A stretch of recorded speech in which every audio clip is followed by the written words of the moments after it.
De Tunis à Auroville. En quête de vérité. Un témoignage André Ababou. 3e partie. Le commencement de ma nouvelle vie. Pondichéry, l'ashram. Pendant le trajet, alors que je contemplais le paysage de palmeraies qui défilait sous mes yeux, j'eus la certitude que désormais, il ferait partie de ma vie. À Pondichéry, un rickshaw me déposa directement devant l'ashram, sans même que j'aie eu besoin de le lui préciser. Il était sans doute assez fréquent que des Occidentaux arrivant à Pondichéry demandent à aller à l'ashram, mais à cet instant, je trouvais cela magique. Cependant, à la porte de l'ashram, les choses ne se passèrent pas comme je l'avais espéré. Je ne pus en franchir la porte. J'espérais ce moment depuis si longtemps. Mais à ma stupéfaction, les Indiens ashramites non seulement ne me laissèrent pas entrer, mais me demandèrent de partir. Leur réaction me glaça le cœur. J'étais désespérée, je pensais, j'ai fait tous ces kilomètres pour venir ici, pour la vraie chose, et on me repousse. Puis je compris qu'ils m'avaient pris pour un hippie. Alors j'eus l'idée de demander à voir Pavitra, celui qui avait répondu à ma lettre. Cela fonctionna. On me donna un rendez-vous pour le lendemain. Mais l'angoisse avait eu le temps de me saisir, exacerbée par la fatigue du voyage, le fait de ne plus avoir d'argent et le comportement pour le moins étrange que je découvrais chez les Indiens que j'avais croisés. Malgré leur douceur, leur gentillesse et leur aspiration très vivante pour le divin, il y a 50 ans, nous étions pour eux des curiosités. Ils avaient tendance à nous observer de près, de très près. On se sentait comme des animaux de zoo que les plus hardis approchaient pour toucher. Cela pouvait être très gênant, voire terrifiant.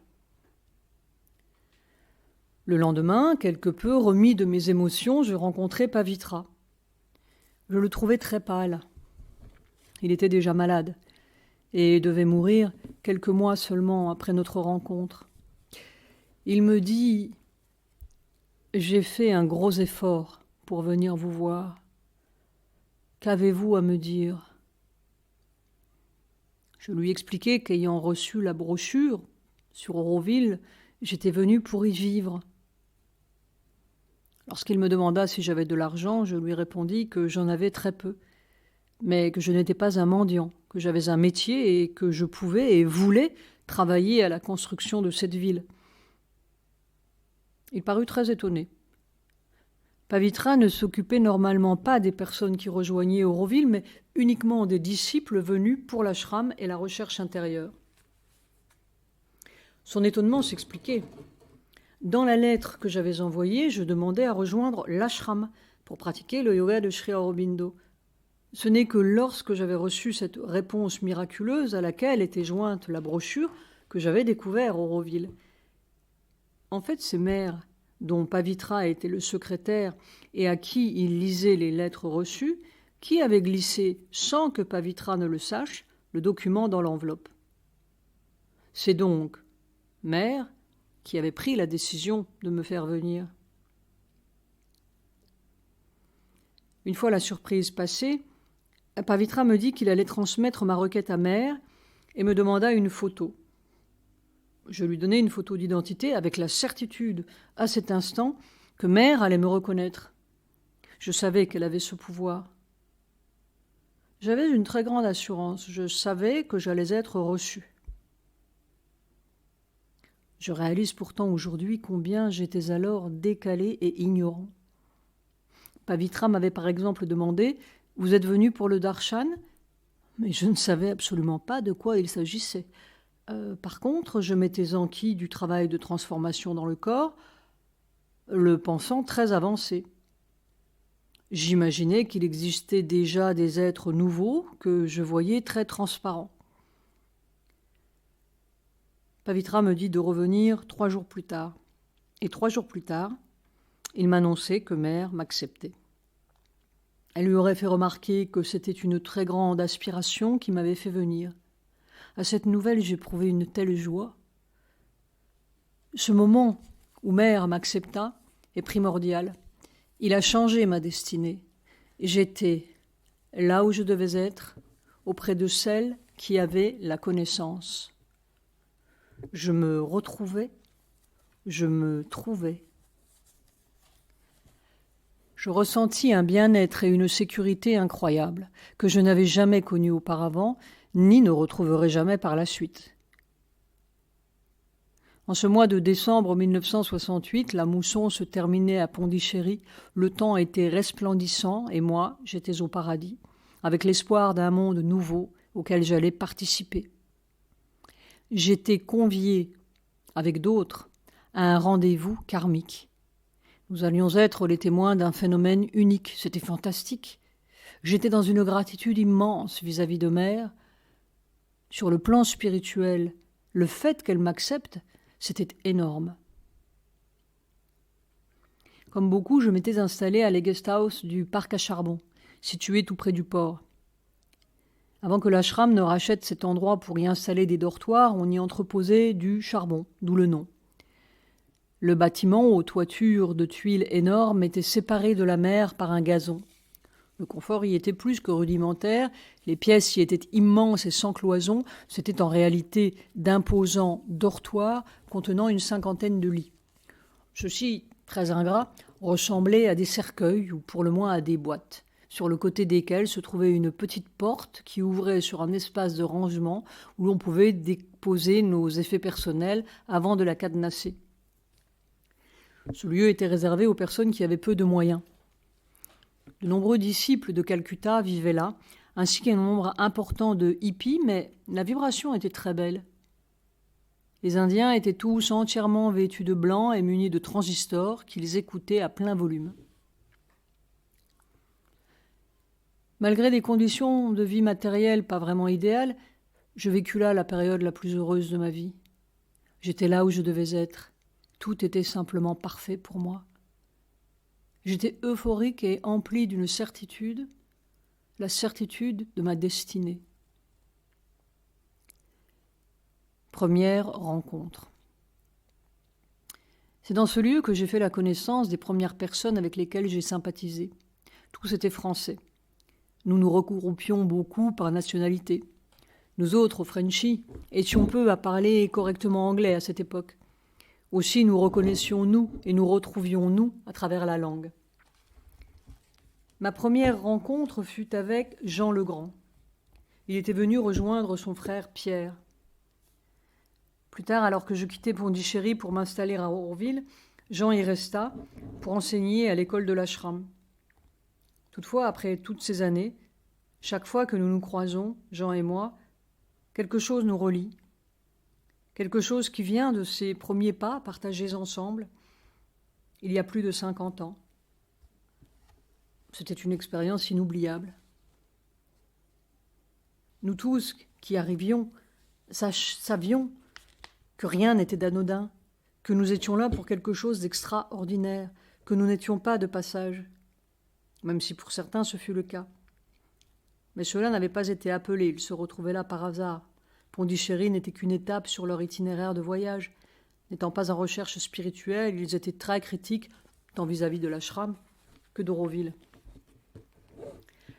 Après que Mère m'eut reconnu et accepté, je suis allé dans une autre guest house, incomparablement plus luxueuse. Nous y avions des chambres individuelles que nous ne payions même pas.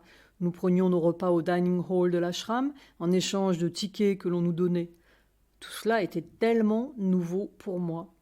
Nous étions déchargés de toutes les contraintes matérielles de la vie quotidienne, n'avions de comptes à rendre à personne et pouvions nous consacrer entièrement à la recherche spirituelle.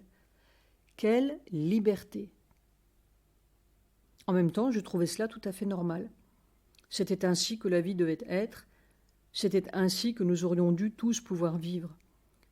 Se consacrer entièrement au divin en étant libéré des contingences matérielles. J'étais vraiment arrivé à l'endroit où je devais être. Dans ce nouveau lieu d'hébergement, je rencontrai d'autres Français. Parmi eux, cet acupuncteur, très sympathique, mais dont j'ai oublié le nom, qui sut, juste en me voyant, que je venais de rencontrer Mère. C'était aussi lui qui, plus tard, offrit un voyage en France à Champaklal, l'un des plus grands disciples de Sri Aurobindo. Puis il y eut Bernard Borg. Nous avions des points communs. Il était né dans la même clinique que moi à Tunis et arrivé de Marseille. Nous avions aussi chacun nos problèmes. Moi, mes angoisses dont il se moquait, et lui, un certain déséquilibre psychique lié au LSD dont il avait abusé. Il me raconta qu'un jour, sur la Canebière, la voiture où il se trouvait avec des amis s'était mise à voler. J'ai entendu toutes sortes d'histoires de ce genre, des hippies qui prenaient des produits psychotropes, y compris des délires ou hallucinations collectives, comme cette fois où ils étaient plusieurs à voir la neige tomber d'un avion en observant la nuit le ciel étoilé. On avait dit à Bernard que Mère pourrait l'aider à retrouver une parfaite santé, raison pour laquelle, me semble-t-il, il était venu. Mère avait déclaré que la prise de drogue était de l'occultisme bon marché, mais elle l'a aidé, me semble-t-il, à résoudre ses problèmes. Un peu plus tard, c'est à Aspiration, l'une des premières communautés d'Auroville, que je rencontrai de nouvelles personnes dont certaines sont toujours très proches, ainsi Bagwandas et Louis. Janaka fut l'une d'entre elles. J'eus d'emblée un très bon contact avec lui. Il était très différent de nous tous de par la vie tourmentée qu'il avait eue avant de venir et sa connaissance de Mère et Sri Aurobindo. Il possédait une vraie recherche et une grande aspiration. Il m'avait raconté sa mère, la prison, la présence bienveillante et essentielle de son beau-père, qu'il avait en quelque sorte initié aux questions spirituelles. Aujourd'hui, nous continuons à nous rencontrer régulièrement avec plaisir. Un monde s'ouvre. Après avoir été accepté par Mère, je me précipitais à la bibliothèque de l'ashram. Je m'y rendais chaque matin, après le petit déjeuner. On m'y avait montré les livres de Mère et de Sri Aurobindo. Au début, je lus la synthèse des yogas, mais je trouvais cela difficile. Je ne comprenais pas très bien. Je passais alors au livre de Mère. Et là, de façon incroyable, tout ce que je lisais, je l'intégrais complètement et l'appliquais immédiatement. C'était merveilleux, comme une évidence. Ça résonnait tellement. Ce que je lisais, je le vivais. J'étais dans un état d'éveil constant et d'une sincérité totale.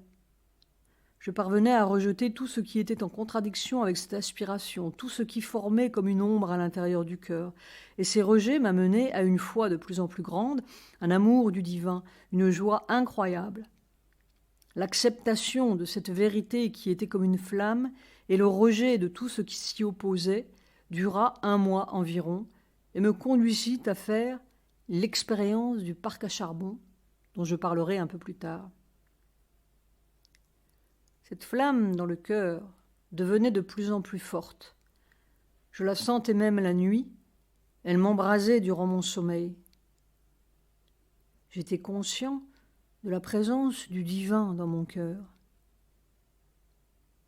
Je n'étais pas seul à vivre cette euphorie. Les Aurovilliens qui sont encore là aujourd'hui ont vécu la même chose. D'autres Français notamment, dont j'avais fait la connaissance, partageaient ce sentiment que nous nous trouvions à un endroit spécial, à un moment spécial. Bernard Borg, Jean Legrand, Bagwandas. C'était lié à Mère. Elle était là. Elle voyait. C'est elle qui créait cette atmosphère. C'était comme un rendez-vous karmique, comme au temps du Christ. Il devait se passer quelque chose. C'est quelque chose d'inexplicable, d'irrationnel. Des gens du monde entier venaient pour cela. Il y avait aussi Pierre Charles, maintenant décédé. Plus âgé que nous, il était venu avec sa famille. Lui et moi regardions souvent les étoiles. Le ciel avait une dimension, une profondeur qu'on ne voyait nulle part ailleurs. On sentait, sans que cela soit mental, la naissance de quelque chose de particulier. Un monde nouveau s'ouvrait devant nous, un avenir extraordinaire de transformation des êtres humains. Naïvement, nous pensions que nous allions transformer nos corps très facilement.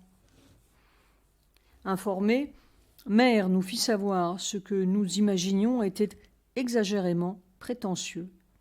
Nous ne remplissions aucunement les conditions qui auraient pu nous permettre de prétendre à une telle évolution.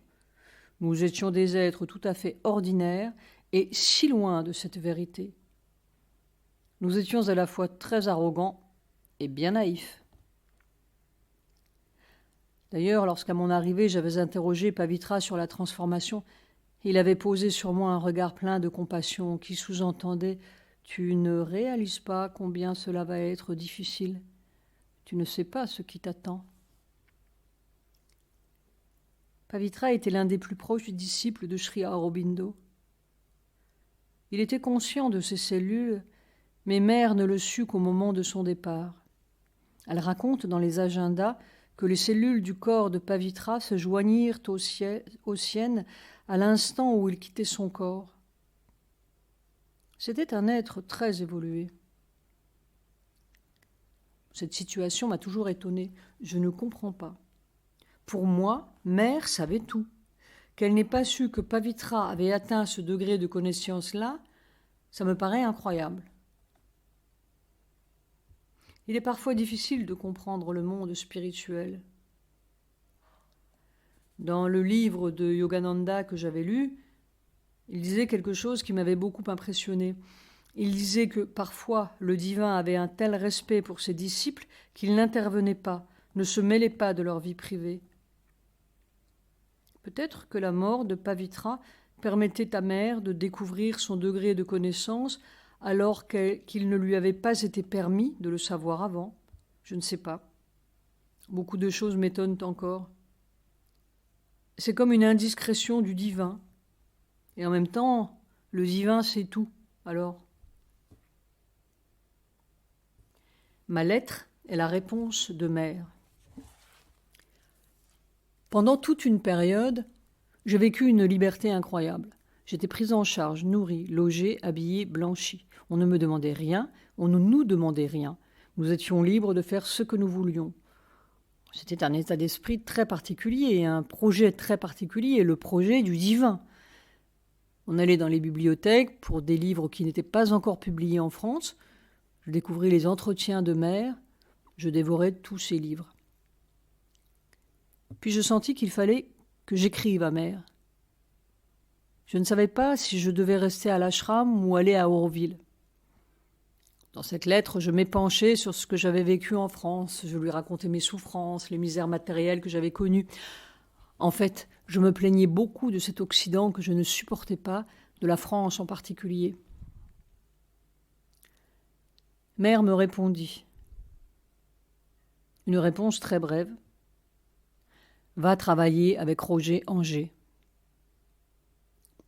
Son message me laissa perplexe. Mon ego fut foncièrement déçu. Il aurait aimé que Mère fasse référence à mes problèmes psychologiques. Au lieu de cela, elle me répondait quelque chose que j'interprétais comme « Arrête de nous baratiner, maintenant, vas-y ». Je pense que Mère répondait occultement à nos lettres. Je dénigrais la France. Elle me répondait occultement que j'étais à côté de la plaque. Que la France était au contraire un pays formidable, une terre d'accueil. Le pays qui nous avait accueillis, ma famille et moi, après l'indépendance de la Tunisie, que je n'étais aucunement en droit de me plaindre et que je ferais mieux de regarder en moi ce qui n'allait pas. Cette réponse me marqua. Ça me disait que j'étais dans le faux. Aujourd'hui, avec le recul, je suis convaincue d'avoir commis une terrible erreur en jugeant de la sorte. Je sais combien la France est un beau pays. C'est ce pays qui m'a fait avancer jusqu'ici, où je me sens complètement à ma place, enfin chez moi. Contrairement à ce que j'écrivais à Mère, c'est le pays auquel je dois le plus. J'en parlais récemment avec Bhagwandas. Nous étions d'accord pour dire que la France a un message à transmettre par rapport à sa culture, à sa vocation de terre d'accueil qui intègre et mixte des cultures différentes pour en faire une nouvelle, plus riche et plus belle encore. La France n'est ni un pays sombre qui se referme sur lui-même, ni un pays raciste. Si les Français furent aussi un peuple colonisateur, ils ne sont en rien comparables aux Espagnols qui, au temps des conquistadors, par exemple, commirent de nombreux massacres à très grande échelle, tout cela au nom de la religion. À 78 ans, je ne comprends toujours pas comment le message d'amour du Christ a pu conduire à la bombe atomique, aux camps de concentration et aux autres multiples destructions en tout genre.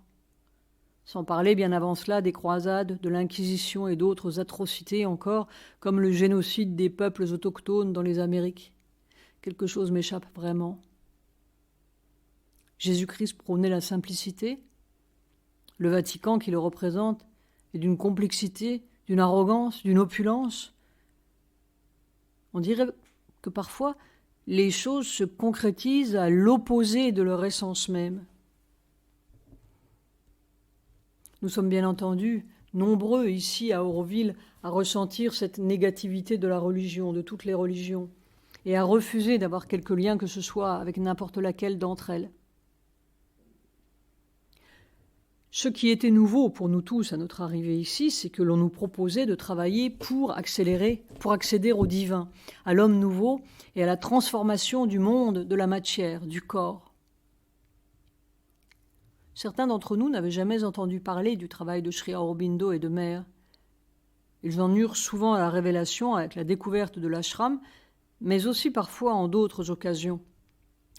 Telle cette jeune fille qui, cherchant quelque chose sans vraiment savoir quoi, et ayant voyagé par l'Afrique du Nord, se retrouva physiquement et psychologiquement totalement perdue à Bombay. De nombreux jeunes gens étaient à cette époque égarés de la sorte. Là, un Français, dont le travail était de secourir ses compatriotes, lui proposa de se rendre à Pondichéry et lui paya son billet de train. Cet homme aurait pu tout aussi bien lui proposer un rapatriement pour la France, mais non. C'est ainsi qu'elle se retrouva à l'ashram, avant d'arriver à Auroville. Une expérience divine.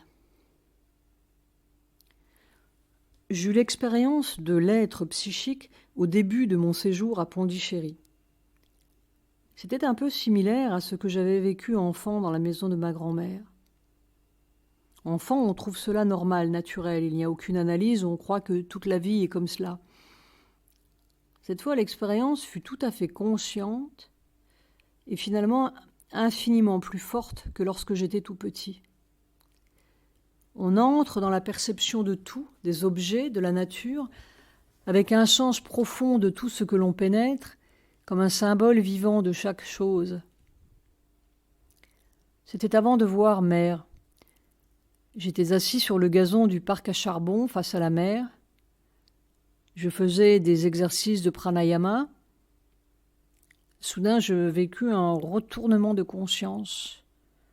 Ce ne fut pas du tout progressif, plutôt comme une balle qu'on retourne. C'était la conscience avec la mère universelle, avec le divin. Cela avait aussi à voir avec ma lecture du moment, les entretiens de mère. C'était lié à l'amour, la joie, la connaissance, l'identification. On devient tout, on oublie son centre. Je me trouvais au bord de la mer, eh bien je devins la mer. J'étais la mer. La mer était une entité vivante, consciente. C'était incroyable. Je suppose que c'est la même chose avec les arbres, la terre. Pour moi, la manifestation se fit à travers la mer. C'était fantastique, absolument fantastique. Il s'agissait de la même expérience si précocement vécue. Il s'agissait de l'âme, l'âme pure, non recouverte par le mental. Cette expérience fut l'une des plus fortes de ma vie. Elle dura une après-midi entière. C'était extraordinaire. C'était le sens de la vie. Quand on vit cela, on sait qu'on est né pour ça. On n'est pas né pour autre chose.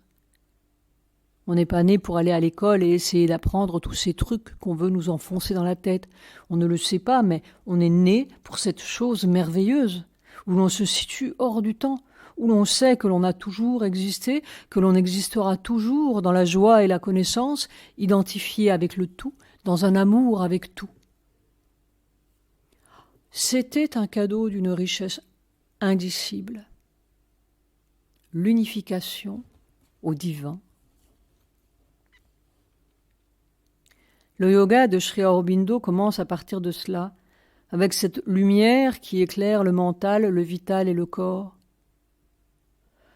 Une fois que l'on a vécu cette chose, il est parfois difficile d'accepter d'en quitter les hauteurs. Un cadeau d'une beauté incroyable t'est donné, comme les prémices d'une chose encore plus fantastique, et puis tout aussi soudainement, il n'y a plus rien, c'est fini. Il paraît que chez certains êtres humains, ce lien avec l'être psychique est permanent. Ce ne fut pas mon cas. Redescendre était pour moi un accident. Je ne voulais pas que cela cesse. Alors j'essayais de ne pas dormir pour conserver en moi cette chose exceptionnelle. Sentant que cela s'estompait, je fis du yoga en me concentrant sur cette union, ne pensant qu'à retrouver cet état. Je rejetais tout ce que je croyais opposé à la vérité, ne laissant passer que des pensées positives. J'y étais déjà parvenu. Cela créait comme un cocon autour de mon être, une protection. Je pris alors une mauvaise décision. J'allais prendre un café au Coffee House dans Nehru Street.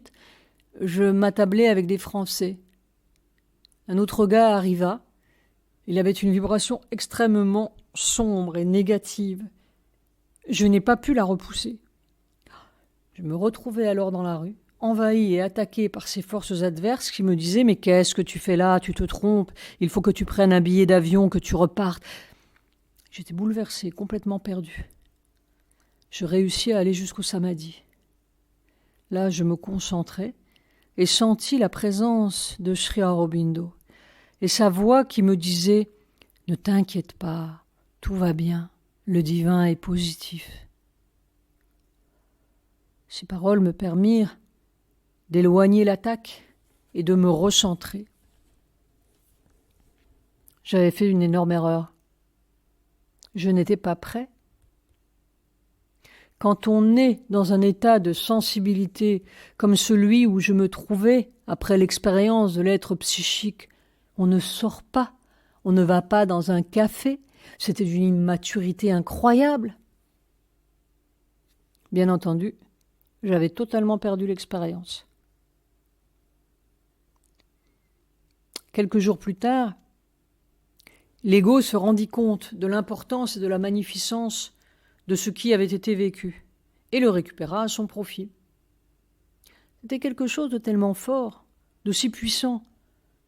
Tu as l'impression d'être comme un Christ, d'être toi-même un personnage divin. En réalité, il n'y a pas de moi pendant l'expérience, tu fais un avec le divin, mais l'ego après coup dit « Je ne suis pas n'importe qui, je suis un grand.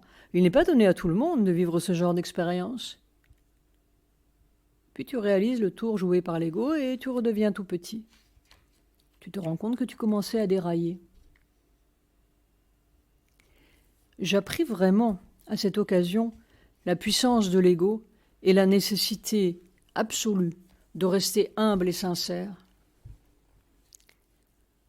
Ce que toutefois je ne parvins pas à faire pleinement à ce moment-là.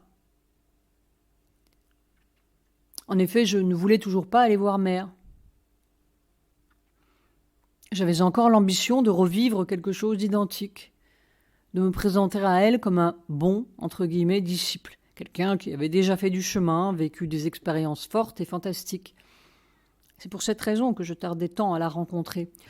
Je voyais tous les gens qui allaient la voir, et moi, je faisais des efforts incroyables pour retrouver cet état. On peut bien faire tous les efforts possibles.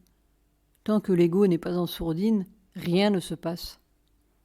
Seule une vraie sincérité mène à l'expérience, à un authentique don de soi. La rencontre avec Roger Anger. C'est peu après, à cette même période, autour de Noël, que je commençais à travailler avec Roger Anger. Mais il était très souvent absent. Par chance, je rencontrais sa femme Pourna, la petite fille de Mère. Je lui dis que je devais travailler avec Roger.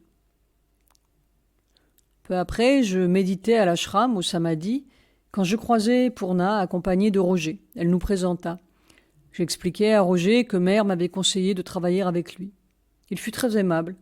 Nous eûmes un excellent premier contact. Je lui trouvais un charisme fantastique. Cependant, lors d'un entretien suivant, il tint des propos qui me glacèrent le cœur. Je lui disais mon aspiration pour le divin. « La spiritualité, c'est pour plus tard. Maintenant, il faut travailler, » me répondit-il. J'eus l'impression de me retrouver face à tout ce que je détestais le plus. Jugements, opinions arrêtées, mépris pour la spiritualité. J'avais rejeté tout cela en Europe, et voilà qu'après tout ce chemin parcouru physique et spirituel, ça me revenait en pleine figure. Je me retrouvais face à une personne qui incarnait toutes ces valeurs contraires aux miennes. Cette réflexion de Roger fit longtemps blocage dans notre relation. Je ressentais également que Roger Anger n'était pas du tout de la même veine que nous, qui avions tout quitté pour nous retrouver ici. Je ne comprenais plus rien. Je me disais, mais comment Mère a-t-elle pu accepter un bourgeois comme lui, arrogant et matérialiste ? Mais j'allais tout de même travailler à son bureau. Je fus le premier dessinateur à faire de l'architecture avec Roger. Le bureau de dessin se trouvait dans une ancienne maison coloniale magnifique située rue Lal Bahadur Shastri, l'actuelle Bussy Street, en front de mer. C'était vraiment une très belle maison entourée d'un jardin. La SAS en était propriétaire. Note de bas de page, Sri Aurobindo Society, société créée par Mère, chargée de recueillir des fonds pour la construction d'Auroville, du matrimondir et de la prise en charge des Aurovilliens. Le rez-de-chaussée était loué par la petite fille de Mère. Elle en avait fait un excellent restaurant diététique. Nous y prenions nos déjeuners aux grandes dames de la SAS qui recevaient les factures. La cuisine était d'une grande qualité. Le bureau de Roger était aménagé dans une grande chambre juste avant la cuisine. Un jour, Poorna me raconta sa rencontre avec Roger. Elle se promenait sur les Champs-Élysées quand un homme passa dans une superbe voiture. Il s'arrêta à sa hauteur et lui proposa de monter. Poorna, qui normalement n'acceptait jamais ce genre de proposition, entra dans la voiture sans se poser la moindre question. C'est ainsi qu'ils se rencontrèrent. Ou est-ce Mère qui permit cette rencontre ? Ce qui est certain, c'est que de cette manière, Mère trouva l'architecte qui lui convenait. C'est fascinant la façon dont Mère trouvait exactement les personnes dont elle avait besoin. Roger était intéressé par la spiritualité de l'Inde. Quand Poorna lui dit que sa grand-mère vivait dans un ashram à Pondichéry, il n'hésita pas à venir. Et lorsqu'une fois devant Mère, elle lui demanda « Cela vous intéresserait-il de faire une ville pour moi ?» Il accepta aussitôt. Monsieur Richardet, dont j'ai déjà parlé, travaillait également au bureau d'architecture. Il s'occupait du cadastre, de l'achat de terrain pour Auroville et dessinait parfois quelques plans. Je m'entendais bien avec cette personne, déjà très âgée, qui possédait une vraie sagesse. Nous échangions beaucoup. Il m'expliquait les choses. Il habitait à Golconde. Note de bas de page. Golconde est un bâtiment japonais réalisé par Antonin Raymond, un architecte français que Mère avait rencontré au Japon. De nombreux disciples vivent toujours dans ce très beau bâtiment situé près de l'ashram. Il y règne une atmosphère vraiment spéciale, un peu monacale. Les règles y sont très strictes, mais cela correspond à ce que Mère voulait pour certains disciples. Évidemment, pour Auroville, Mère a établi des règles de vie totalement différentes. Mère faisait de nombreuses expériences de toutes sortes et avec toutes sortes de gens. Mère. Le temps passait sans que je voie Mère. L'expérience de l'être psychique que j'avais vécue était si belle que je n'éprouvais pas le besoin d'aller la voir. et je me débattais avec mes tentatives infructueuses pour retrouver cet état de grâce, ce moment d'union vécu avec le divin. C'est Roger qui me décida. Un jour, il me dit « Cela fait un certain temps que tu es là, ne voudrais-tu pas aller voir Mère ?» Je ne sais pas pourquoi il me dit cela. Mère le lui avait-elle demandé? Voulait-elle connaître les gens qui étaient là? Je me sentis obligée d'accepter. J'aurais tellement voulu avoir progressé avant cette rencontre. Du moins l'ego le souhaitait-il. Mais ça n'avait aucune réalité spirituelle, il n'y avait ni soumission, ni sincérité totale.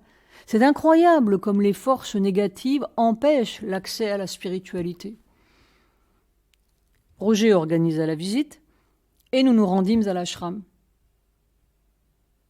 Je n'avais pas de joie particulière à l'idée de rencontrer Mère. Je ne me rendais pas compte. Nous attendîmes un moment, puis notre tour arriva.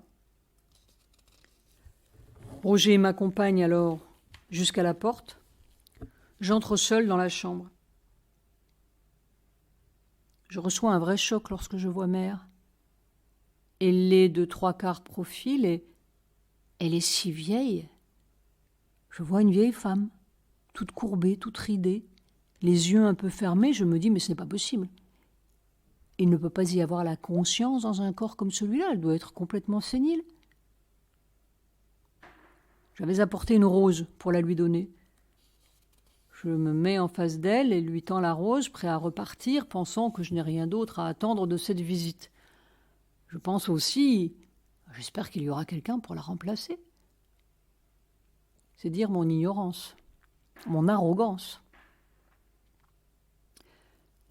Je la regarde à nouveau avant de me lever, et alors ses yeux, qui jusque-là étaient fermés, s'ouvrent et deviennent énormes, immenses. J'ai soudain l'impression qu'elle veut me connaître, mais je m'y oppose vigoureusement. Quelque chose en moi dit non, je ne veux pas. Elle ne cesse pas de me regarder, tandis que je continue à résister. Cela dure un long moment. Je deviens agressive, je lui envoie des insanités. Et plus cela dure, plus je lui adresse des obscénités, des insultes. C'est horrible. Elle ne me lâche pas du regard. C'est comme si tout ce que j'avais de plus sombre en moi se décidait à sortir, des choses abjectes, horribles, que je ne soupçonnais pas, sortent de moi. Une part de moi voit ce qui est en train de se passer. Je pense, comment? Tu es devant Mère et il y a toute cette merde qui sort de toi? Mais l'autre part de moi-même est celle qui s'exprime. Je la regarde en lui disant « Ça va, tu es maintenant au courant de ce que je suis. »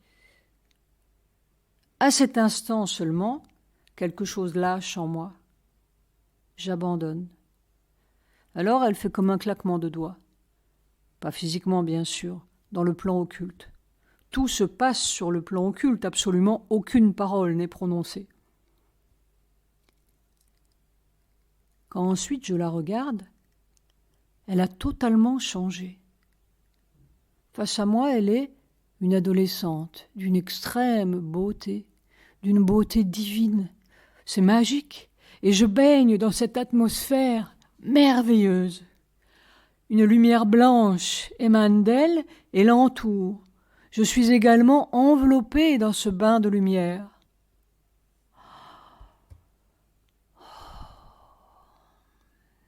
Je reste longuement ainsi. Brusquement, une nouvelle pensée négative m'assaille. C'est comme une force adverse. Je regarde Mère et m'excuse. Elle m'envoie toute cette beauté et je suis repris par la noirceur. Mais elle me dit « Oh, ce n'est rien tout ça ». Comme je suis désemparée, elle répète « Ce n'est rien, mon petit, tout cela n'est rien ». Je ressens alors tout son amour. Un amour incroyable. Et je me demande pourquoi tout cet amour? C'est un amour tellement généreux, désintéressé, qui n'attend rien.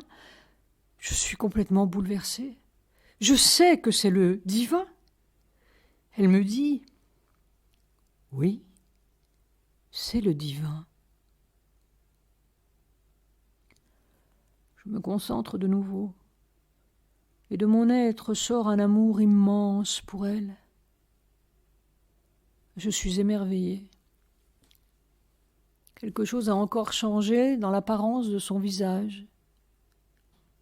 Elle envoie une force, comme un rayon, que je ne vois pas mais que je ressens puissamment.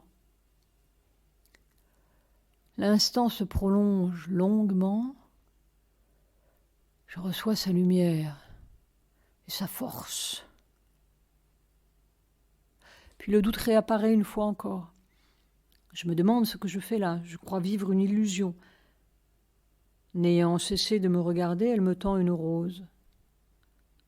La rose des chercheurs de la vérité. Je comprends que mon entretien avec elle est terminé, que je dois partir. Je n'ai aucune envie de quitter cette vibration d'unité pour retrouver l'insipidité du monde et des autres êtres humains. C'est comme un coup de bâton que je reçois. Roger est resté à la porte car il a une réunion de travail avec Mère. Je reproche à Mère de m'avoir déshabillée devant cet être ordinaire. Elle se tourne vers moi et me renvoie ma pensée. Je comprends que je suis dans l'erreur. C'est moi qui juge. Je sors penaud avec mon ego sous le bras. Je suis celui qui redevient tout à fait ordinaire. Lorsque j'arrive à la guest house où de nombreux Français résident et que je franchis la porte d'un ami, immédiatement il me dit « Toi, tu viens de voir Mère !» Puis il tombe à la renverse sur son lit. Je suis encore visiblement auréolé de la lumière de Mère. Plus tard, je réalisais que des êtres comme Mère ne s'étaient pas incarnés pendant des milliers d'années. D'autres mères sont venues. Mahananda Mahi, par exemple. Originaire du Bangladesh, elle vivait dans le nord de l'Inde où l'on venait la voir de partout. Elle se déplaça en personne à Pondichéry pour rencontrer Mère. Tous les disciples se rassemblèrent alors pour entendre ce qu'elle allait dire. Et voici ce qu'elle dit. « Votre mère, c'est la mère des mères. » Note de bas de page. Mahananda Mahi est née sous le nom de Nirmala Sundari Devi le 30 avril 1896 à Tripura, de le Bengale oriental, qui fait actuellement partie du Bangladesh. Mahananda Mahi, Sri Ananda Mahima, est considérée dans l'hindouisme comme une grande sainte de l'Inde du XXe siècle et perçue par ses disciples comme un avatar. Mère était incomparable. On ne peut pas imaginer.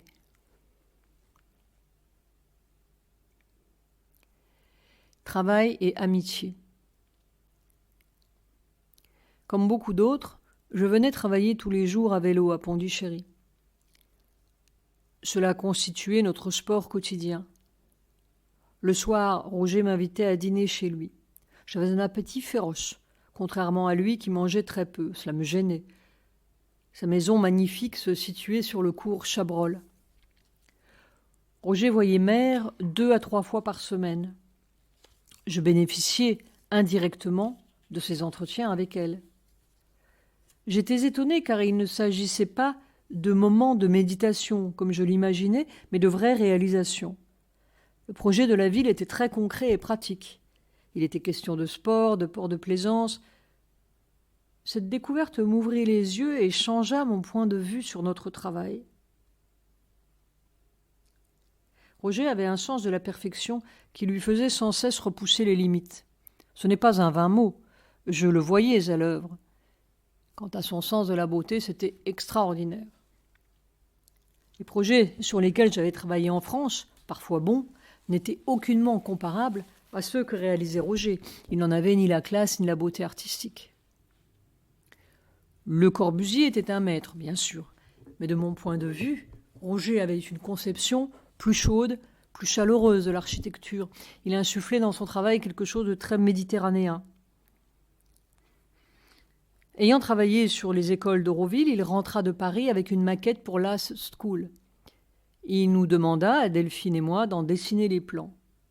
Dans l'équipe, elle s'occupait des couleurs, pour lesquelles elle avait un vrai talent. Moi, j'étais davantage responsable du graphisme. Dans le projet de Roger, il y avait une porte sculptée de toute beauté dont je me demandais comment nous pourrions la réaliser. La porte n'était pas une simple porte, mais une véritable sculpture.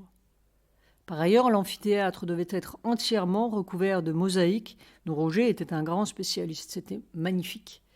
Le beau, l'esthétisme tenaient une place primordiale dans tout ce qu'il pensait et réalisait. C'était un artiste, vraiment, au sens premier du terme. Tout était, chaque fois, splendide. Le jour de l'inauguration de l'As School, le message suivant de Mère fut gravé. Le divin se manifeste dans le physique par la beauté. Rien ne pouvait mieux l'illustrer que le travail réalisé par Roger. Je me demandais souvent comment il pouvait posséder un tel sens esthétique, d'où cela lui venait. C'était fascinant pour moi. Lorsqu'il travailla sur la maquette de l'école de sanskrit, je l'observais attentivement. Quand je réalisais les plans, je compris brusquement pourquoi c'était si beau. Soudainement, je comprenais toute l'architecture, en particulier ce qu'on appelle le parti architectural. Je comprenais enfin cette loi. Tout est lié, tout a une même importance, chaque élément d'une structure. On trouve cet équilibre dans la nature, dans le corps humain par exemple, où chaque partie du corps, si différente soit-elle, concourt à créer l'unité. Ainsi, dans le visage, le nez, les oreilles, la bouche, chaque élément, petit ou grand, est relié aux autres et forme un tout parfait. C'est l'unité dans la diversité. C'est cela qui crée la beauté.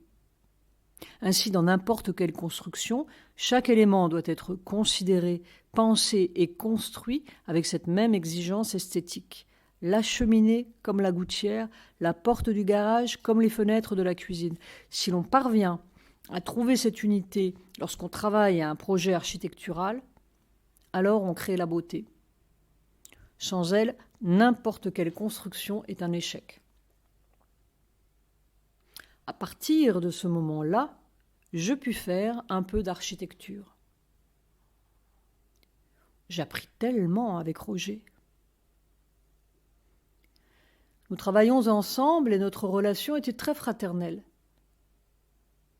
Peut-être m'aimait-il bien parce que je ne ressemblais en rien aux gens avec lesquels il collaborait en France. Il appréciait, je crois, mon côté un peu anarchique et il savait parfaitement utiliser mon talent, contrairement aux professionnels que j'avais côtoyés dans l'Hexagone. Ici, j'étais reconnue et appréciée, ce qui était tout à fait nouveau pour moi et tellement extraordinaire. Roger m'était vraiment très cher. J'avais de l'amour pour lui. Il était aussi, à mes yeux, l'image même de la réussite parfaite. Il possédait le sens de la beauté, le talent et aussi l'argent. Je l'admirais et l'estimais supérieur à tous. Il avait également, je le réalise aujourd'hui, une très bonne attitude. Conscient de son talent, il le partageait volontiers, avec générosité. Il faisait aussi preuve d'une immense patience. Nous n'étions pas nombreux dans son bureau à être qualifiés ou compétents.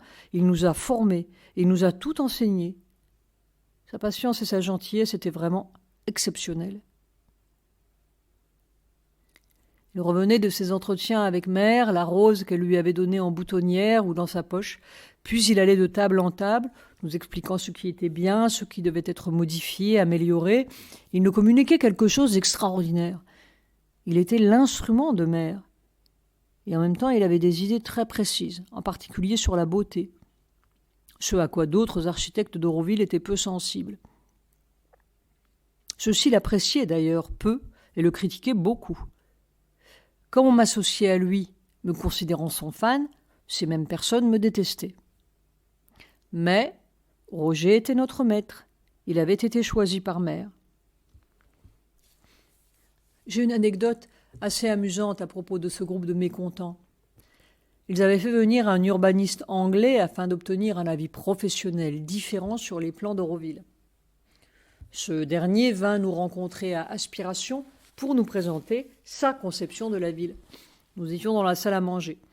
Et il nous distribua des feuillets sur lesquels il avait préparé sa présentation. C'est alors que plusieurs d'entre nous se mirent à confectionner des avions en papier avec ces documents. C'était à qui lançait le mieux le sien, le faisait voler le plus longtemps. Le pauvre gars est vite reparti, extrêmement vexé, tandis que son travail volait littéralement au travers de la salle à manger.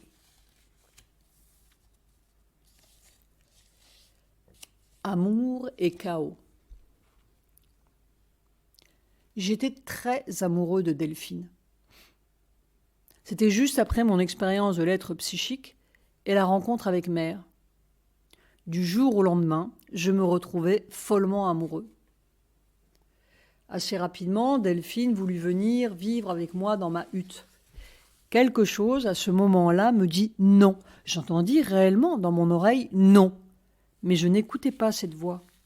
J'étais trop faible. Delphine arriva avec son matelas et s'installa. Puis quelque temps après le début de notre relation, elle m'annonça qu'elle attendait un enfant. Je ne fus pas particulièrement ravie de cette nouvelle. Lorsqu'elle vit ma réaction sans joie, elle devint furieuse. Elle me détesta. Delphine avait de vraies aspirations et prétentions spirituelles. Elle fréquentait des ashramites assez âgés, dont beaucoup étaient ses amis. Elle pensait se rapprocher de son but grâce à la fréquentation de ses disciples. Un aurovillien, qui était également très amoureux d'elle, la convainquit que je n'étais pas l'homme qu'il lui fallait, que je n'étais pas assez spirituel. Je traversais alors une lourde et immense dépression. Et je n'eus pas l'attitude adéquate pour appeler le divin. Cela prit une ampleur désastreuse. Je crois que lorsque le divin te donne quelque chose, comme le cadeau extraordinaire que j'avais reçu à travers l'expérience de l'être psychique, je crois qu'en fait, si tu ne parviens pas à conserver la bonne attitude après cela, tu le paies très cher. Je suis sincèrement convaincu que cette grosse dépression que j'ai mis tant de temps à dépasser était le prix que j'ai personnellement dû payer. Je continuais à me rendre à vélo chaque matin au bureau de Roger, mais ma dépression s'aggravait.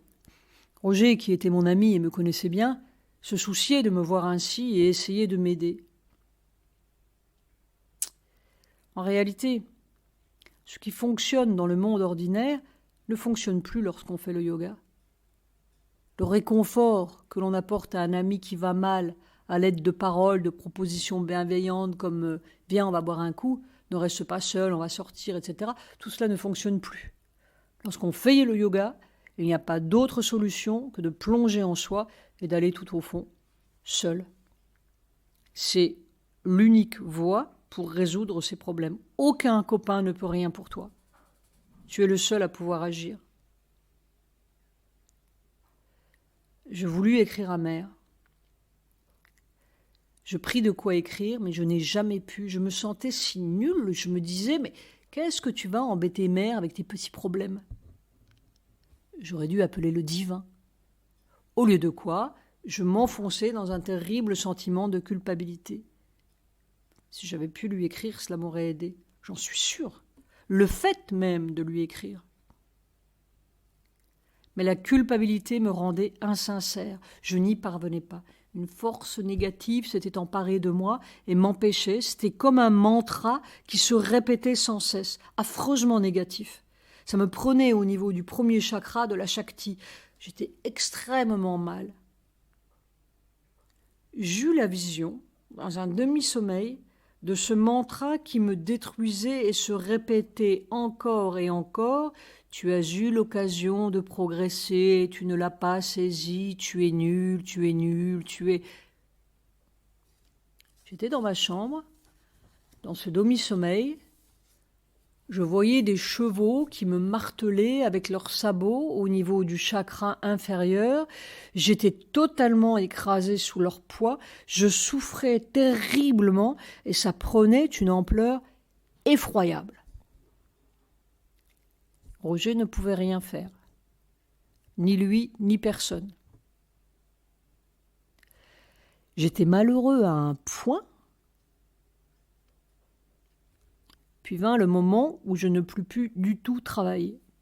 J'étais dans l'incapacité de faire quoi que ce soit. Et ça durait, ça n'avait pas de fin. Je vivais une dévastation totale.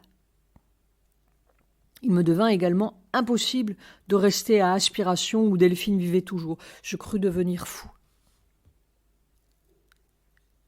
Aujourd'hui encore, je me demande comment j'ai pu me retrouver dans un tel état, moi qui avais cette aspiration spirituelle très forte. Il est clair que c'était lié à mon aventure avec cette jeune femme. C'est, je pense, similaire à ce qu'avait vécu Topten.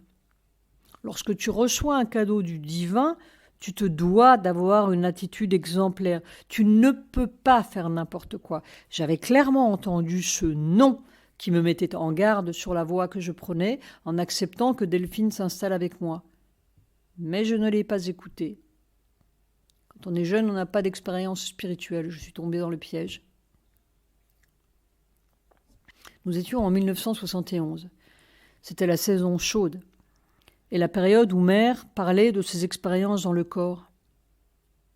Dans l'agenda, Satprem lui confiait être en train de vivre les années les plus difficiles de sa vie, lui qui avait vécu dans les camps de concentration. Les forces à l'œuvre à ce moment-là étaient terribles. Je pense avoir été moi-même pris dans le tourbillon de ces forces à travers cette histoire. J'étais d'une passivité, incapable d'en appeler au divin, à la lumière. Je me laissais totalement submerger, je subissais et me retrouvais écrasé, dévasté, anéanti. J'ai finalement réussi à appeler Roger pour lui dire que je ne pouvais plus rester à Aspiration. Il est venu me chercher avec sa Land Rover et m'a installé à la guest house de l'ashram. C'était une guest house minable. Des tuyaux traversaient la salle de bain, aucune beauté, mais tout valait mieux que de rester à Aspiration. J'étais telle une âme en peine. Pendant des mois, je n'ai pas dormi. Un matin, je me suis regardée dans le miroir. J'ai senti la mort. J'étais devenue l'ombre de moi-même. Je ne pouvais toujours pas travailler, j'étais bon à rien, je rasais les murs de Pondichéry, tête basse. Bhagwandas et Roger continuaient vainement à essayer de m'aider. Un de ces tristes jours où je déambulais pitoyablement dans les rues de la ville, je fus attiré par une exposition d'hibiscus dans une salle de l'ashram. J'y entrai. Sous chaque hibiscus exposé, une phrase de Sri Aurobindo ou de Mère. Je m'arrête devant l'un d'eux et je lis la phrase. Elle est l'exact opposé du mantra qui me détruit. Cette phrase dit « Il n'y a rien que le divin ne puisse pardonner ». Le parfait contraire de « Je suis nul, j'ai fait des choses impardonnables ». Je lis et relis cette phrase. Instantanément, je sens physiquement une cape noire qui me recouvrait jusqu'alors des pieds à la tête, glisser le long de mon corps et tomber sur le sol. Un sourire monte en moi. C'est purement magique. Je vis un moment magique. Une phrase vient de me libérer de moi d'oppression et de mal-être, du chaos. Je fais plusieurs fois le tour de l'exposition pour repasser devant cette phrase, m'en emplir, m'en nourrir. Je repars rassasié et plein de gratitude. Je sais que je suis guéri. Puis lentement, en quelques semaines, je me remets complètement. Nos rencontres avec Mère. Bhagwan avait demandé à ce que nous puissions rencontrer Mère. Il organisait ces rencontres. Nous étions différents petits groupes à aller la voir. J'y participais quelquefois. Je me souviens d'une de ces fois en particulier. Nous étions 8 peut-être. Mère nous reprocha d'ailleurs d'être si nombreux. Elle préférait les petits groupes. Je fus le deuxième à entrer dans la chambre. J'avais calculé mon coup pour pouvoir être en face d'elle, et je le fus. Je la regardais, mais il m'était très pénible de soutenir son regard. J'essayais, mais je n'y parvenais pas. Il était vraiment difficile, voire impossible, de regarder Mère dans les yeux. Je ne suis pas le seul à en avoir fait l'expérience. Avant que nous ne méditions, Mère donna une rose à Christophe qui me précédait. Elle avait devant elle un petit bouquet de roses. Elle choisissait pour chacun la fleur qui convenait. Une des roses avait retenu mon attention. C'était celle que je trouvais la plus belle. Elle n'était plus bouton, mais pas encore totalement épanouie. Dans cet état entre-deux qui la rendait particulièrement magnifique. Je la regardais et me demandais à qui Mère allait donner cette si belle fleur, convaincue que ce ne serait pas pour moi, que je ne la méritais pas. Ce fut mon tour. Elle me regarda avec un sourire et me la tendit. La méditation suivit. J'étais très mauvais pour méditer. Après le temps de silence, Mère me regarda et me montra ce qui se passait en moi, les pensées qui traversaient mon esprit.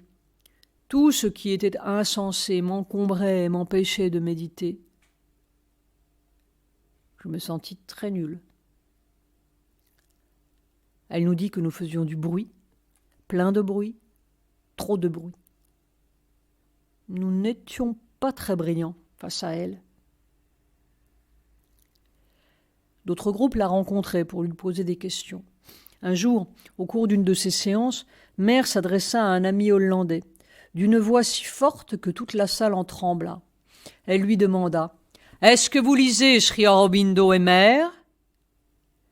Il lui répondit avec une arrogance choquante « Oui. » 2 jours plus tard, il tombait, non pas malade, mais complètement fou.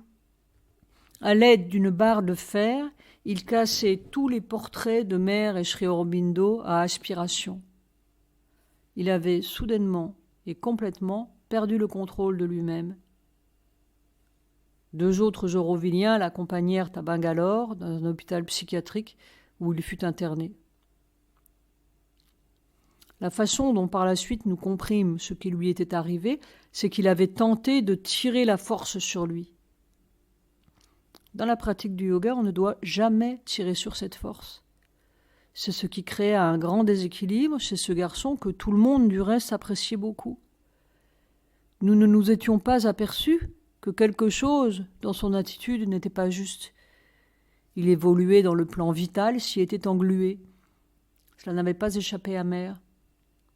Et si nous n'avons pas compris comment s'étaient passées les choses, nous avons pu constater que le lendemain de sa rencontre avec elle, il était perdu. Le centenaire de Sri Aurobindo. En 1972, nous célébrâmes le centenaire de Sri Aurobindo. Mère avait très bien préparé l'événement. La veille de l'anniversaire de Sri Aurobindo, le 14 août, une méditation fut organisée à l'ashram. C'était une nuit de pleine lune. Je me rendis à l'ashram avec un ami très réceptif, Alain Antoine. La musique de Sunil, spécialement composée pour l'événement à la demande de Mère, fut jouée. Un chœur magnifique, chantant le mantra de Sri Aurobindo, l'accompagnait. Ce fut un moment de pure magie. Nous entendions cette musique sublime pour la première fois. Les notes nous enveloppaient, nous pénétraient. La pleine lune nous regardait. Un véritable moment d'extase. Nous étions totalement transportés au propre comme au figuré. C'était un cadeau. Nous recevions un cadeau du divin. Je pense que Mère avait mis une force spéciale dans cette musique sublimement divine. On sentait que Sunil était inspiré par Mère. Sunil était un très grand et génial mathématicien bengali. Il était aussi excellent joueur d'échecs. C'est Mère qui lui a demandé d'écrire de la musique. Ensuite, quelqu'un lui a offert un orgue. Je le croisais parfois dans la rue à Pondichéry. Nous ne nous connaissions pas beaucoup, mais nous avions l'habitude de nous saluer. Nous échangions nos sympathies réciproques à travers nos regards. Le lendemain, 15 août, j'étais accompagnée de Delphine. Quand nous entrâmes dans l'ashram, des tas de gens étaient déjà installés partout pour la méditation. Il restait peu de place, sauf une qui m'attendait juste devant le samadhi. J'avais avec moi des plans pour le bureau d'architecture, je ne sais plus pourquoi. Peut-être devais-je ensuite aller au bureau. La méditation commença. Je me sentis soudain écrasée. C'était exactement la même sensation que lors de la dévastation après la séparation d'avec Delphine, ou que celle ressentie à Kaboul lorsque je crus mourir avant que tout ne se retourne dans la positivité. Là, en ce jour du centenaire de Sri Aurobindo, une même force vint s'abattre sur moi. D'abord sur mes épaules, puis elle m'écrasa complètement. Mais cette fois, riche du souvenir des deux expériences passées, une révolte se fit en moi. Je me dis que je n'avais rien fait de mal, que je ne méritais pas de recevoir pareille souffrance. Alors, tout aussi soudainement qu'il était apparu, l'écrasement cessa, puis tout se retourna. Ce fut une vraie jubilation. C'était comme une descente du divin, quelque chose d'infiniment beau. Je voyais des points lumineux tout autour de moi qui faisaient comme une pluie dorée et une atmosphère de joie extraordinaire. C'était la force de Sri Aurobindo et de Mère qui descendait et qui m'enveloppait. Dans la rue, je ressentais la présence de cette conscience partout, absolument partout. Je me souviens d'un petit chien qui était là, je voyais la conscience dans son regard. Tous les gens autour de moi avaient un même regard lumineux. Dans le dining hall de l'ashram où j'allais déjeuner, la même atmosphère de bonheur régnait, illuminant chaque personne présente. Je me rendis ensuite à une exposition consacrée à Sri Aurobindo et me retrouvai face à un très grand portrait de lui sur son fauteuil. Habituellement, je le trouvais toujours vieux sur les photos. Mais cette fois, je fus subjugué par la vibration de jeune homme qui émanait de lui. C'était extraordinaire. Cette journée fut un vrai cadeau. Mère dit dans l'agenda que certaines personnes ont ressenti la force de Sri Aurobindo ce 15 août 1972. J'eus la chance de faire partie de ceux-là.